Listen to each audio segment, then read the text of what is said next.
વિદ્યાર્થીઓની પરીક્ષા ન બગડે એટલા માટે સંસ્થાકીય લેવલે પછી અર્જુનભાઈ મોઢવાડિયા છે કે બીજા બધા જ જે કોઈ સોર્સિસ છે આપણા માનનીય કેબિનેટ મંત્રીશ્રી એના દ્વારા પણ સારી રીતે પ્રયાસ થઈ રહ્યા છે. અમે પણ પ્રયાસ કરી રહ્યા છીએ અને સંસ્થામાંથી આજે જ એસીપીસીની અંદર એફિલિએશન મળી જાય એટલા માટે યોગ્ય આધાર પુરાવાઓ સાથે બે આપણી સંસ્થાના જવાબદાર માણસો બી ત્યાં લગભગ 11-12 વાગે પહોંચી રહ્યા છે અને વહેલાસર આનો સુખદ વિદ્યાર્થીઓના હિતમાં નિર્ણય આવે એના માટે અમે પ્રયત્નશીલ છીએ.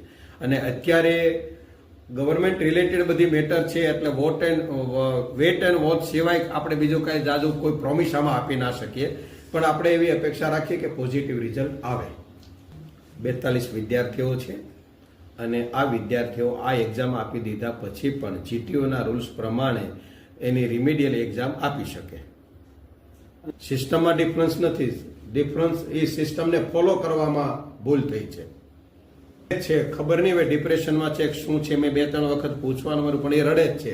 એટલે અત્યારે પછી બહુ પ્રેશર કરવાથી ક્યારેક કોઈ અયોગ્ય પગલું ભરી કાઢવી લઈએ પણ જોવું ને એટલે એક એ મેટર આપણે ઇન્ટરનલ છે એટલે પછી ગમે ત્યારે સોલ્વ કરજો. ત્યારે પરીક્ષા વિદ્યાર્થી દે ને એ જ મહત્વનો મુદ્દો આપણો પ્રયાસ છે. એટલે પરીક્ષા અપાઈ જાય એટલે બધા પ્રશ્ન સોલ્વ.